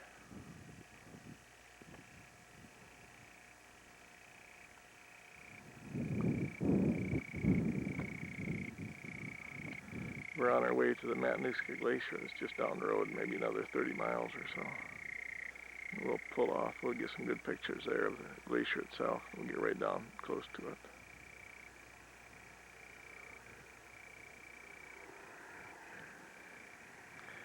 We also saw a bull moose on the Richardson Highway, about by Copper Center. It was in a kind of a gravel pit type area. It was clear at the back. Too far for a picture again.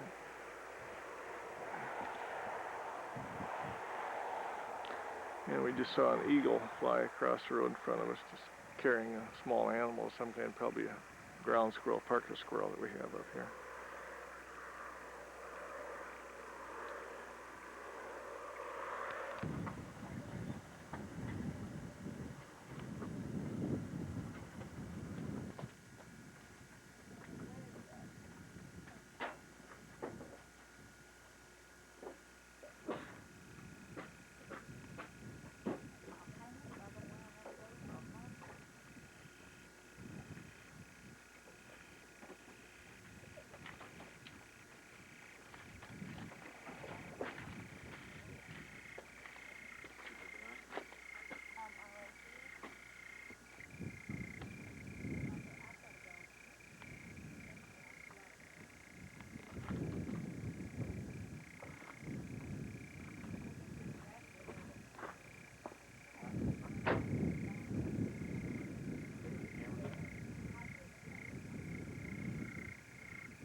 Back at the Mananuska Glacier. I'll swing down the Mananuska River first just to show you this. This comes off the glacier here. And we drove down from the highway. That's about 4 or 5 miles down. We stopped and had a weenie roast at one of the campgrounds on the way back. You see where the road comes down the hill, around the hill and down over there. There's ice right over there. That's part of the glacier clear over there. And even underneath the dirt there's ice. You can see the white spots there. And we're going to walk down, right down by the glacier there. This is the Mananuska Glacier. The Mananuska River runs all the way down into Connect Arm down by Anchorage, right through Palmer.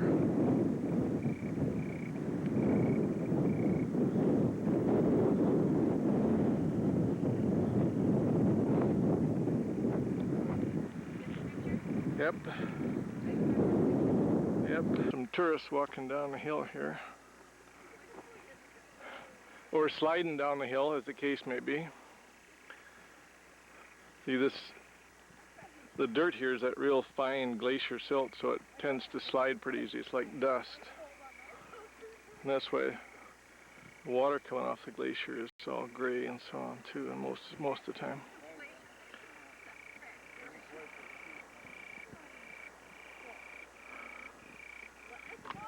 Well, we've come quite a ways down. We've got a ways to go yet. Let's see how far we came from you just barely see the top of the Suburban over there. Came across all this. This is left behind by the glacier. And we're getting closer and closer to the edge of it. We'll see how close we can get to it here. Yeah, there's some people there on the other side. I think we can get over there all right.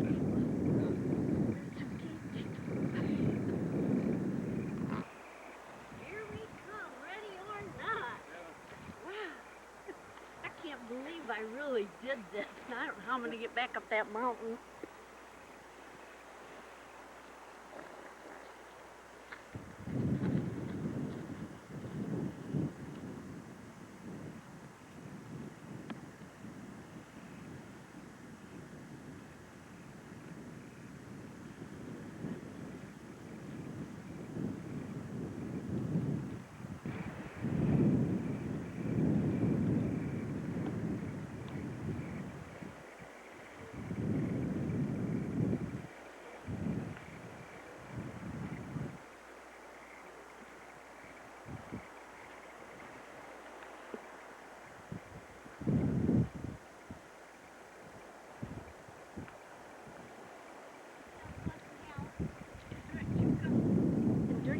All of the silt and dirt from ages past. That's why this water's so dirty, till it gets down to the falls.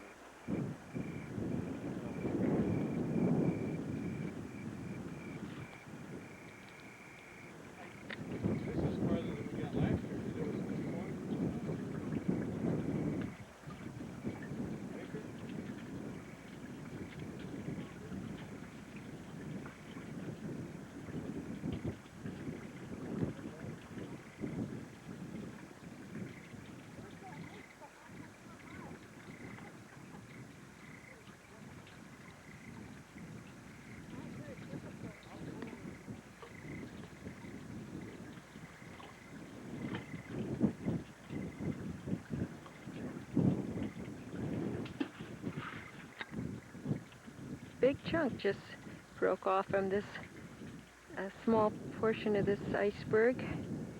I think you might have just heard it as it dropped into this small pool. So chunks are dropping off. I'll let you listen. Are you confident?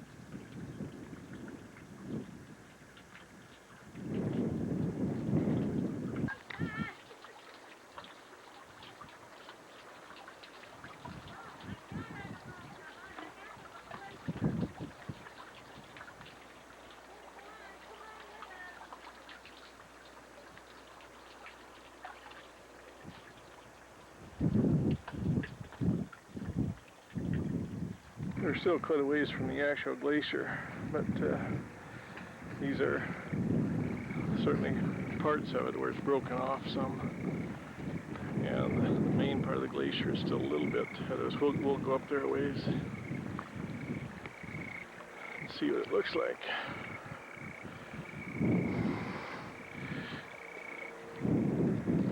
Now maybe over here might be a little bit easier up that way. It's got some dirt on it for traction.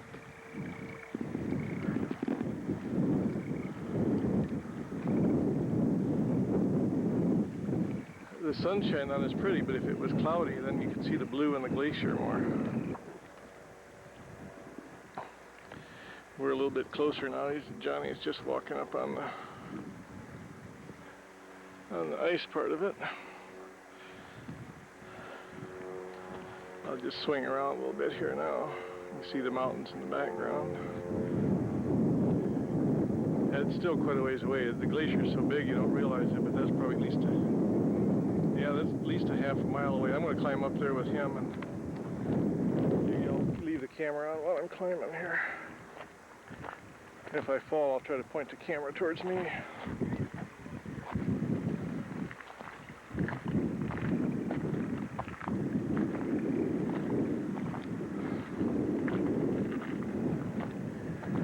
Yeah, I can see that big rock that's going around over there.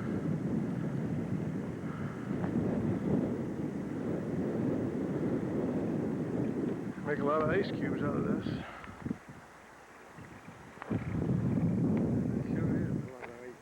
Wow. And you can see way over there the dirty ice. It's that far away. It is too. Yeah.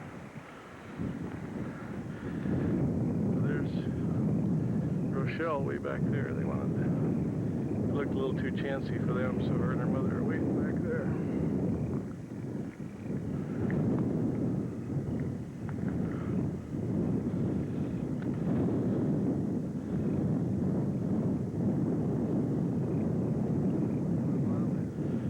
Hiding behind the, the rocks or whatever.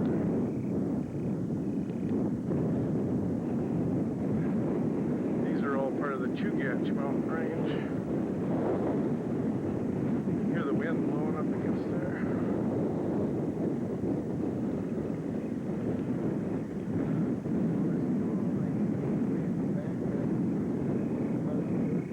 Yeah, that's clean ice.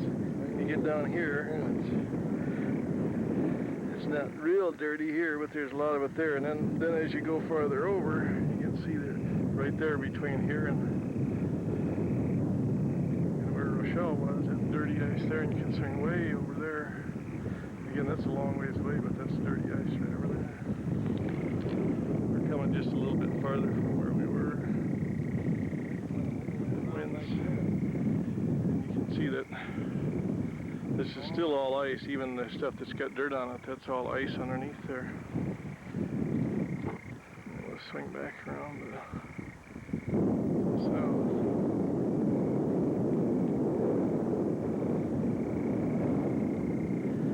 Like I say, if it was cloudy, you could see that blue in there a lot better.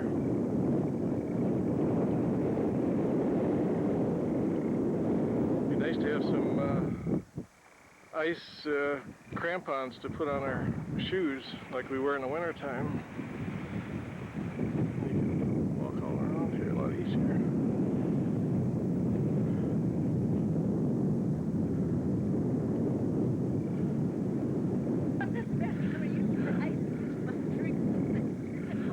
gonna put it in the cooler when we get back to the car.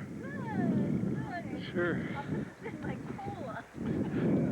And the ice in the glacier is so dense because it's got all the air pushed out of it that it takes a long time to melt. Oh, yeah. See a lot of dirt in it, but it takes gold. Yeah, it's gold, yeah. Black.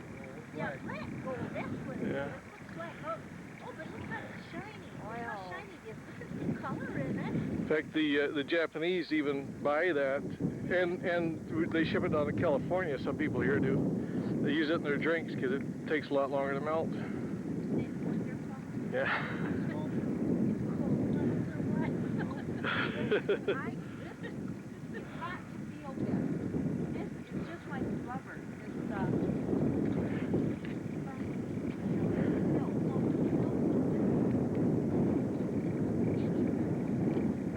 Maybe like clay, huh? Yeah, it's so fine grained.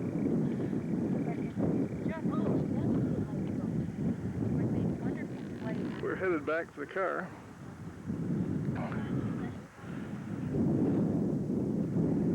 Last year when Rochelle and I were here, there was so much water coming down right over there that we couldn't get this far.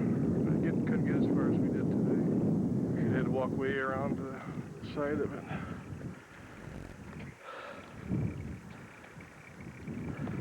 We're getting higher and higher. Isn't that some glacier? Stronger and stronger. Wow. Yeah, that's a big one. Did you get a picture of that boiling out there? Yeah, yeah. Where it's coming right out of it. I just heard a chunk fall off back there, but you can see the water boiling out from underneath there. It comes underneath the ice that's under that silt and it just comes right straight up like a spring. This is actually a moving picture. You can keep moving. Oh, that's right.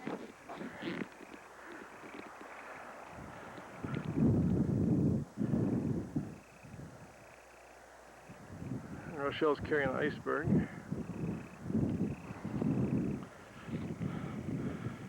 Like I say, this is all stuff left behind by the glacier when it started moving backwards, receding back.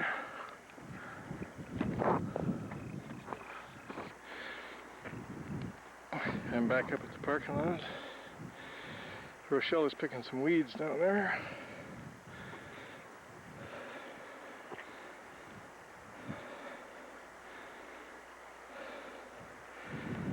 Pretty steep coming up there. I'll go back down and help him up a little bit.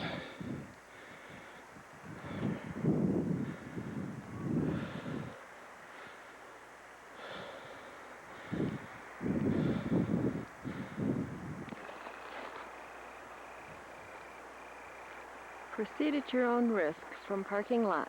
Visitors for the nearby private property, including portions of the glacier itself, is not part of the Glacier Park Resort. Please respect this private ownership by not entering the posted property. Thank you. Cook Inlet Region Incorporated.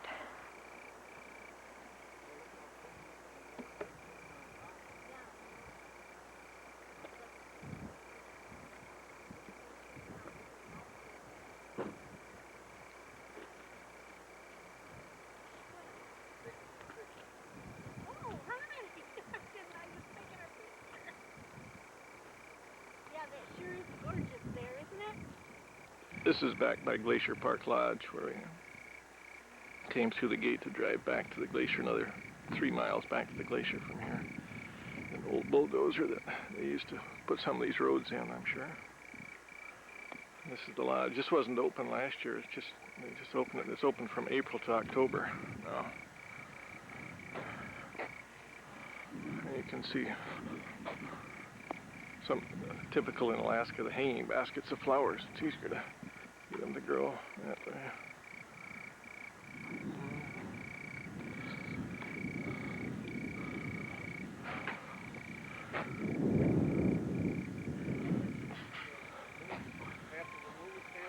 Yeah, yeah. There's some rhubarb there too, not quite enough to make a pie with, but behind you.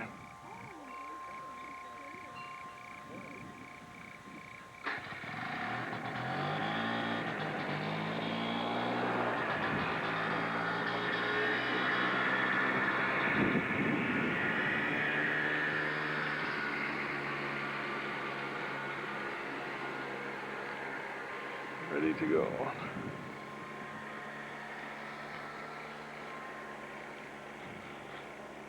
You can't see the glacier from here because of all the trees, but it's kind of a windy road. It's not a bad road though. This is right alongside the lodge. We just noticed this big old army truck sitting back in the trees. It may have been one that was used for construction on the Alcan Highway 50 years ago. And then ended up here for some reason.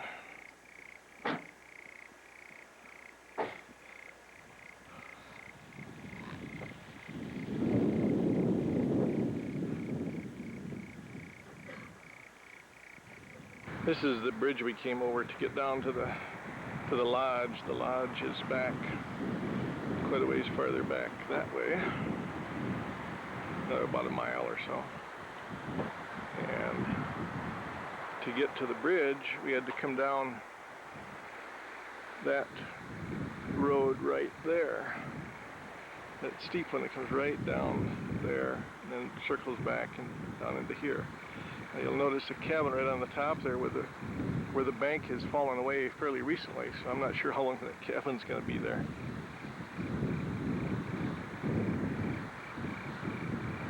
There's some people on another road over there. That's not quite a steeper road. I'm not sure where that goes.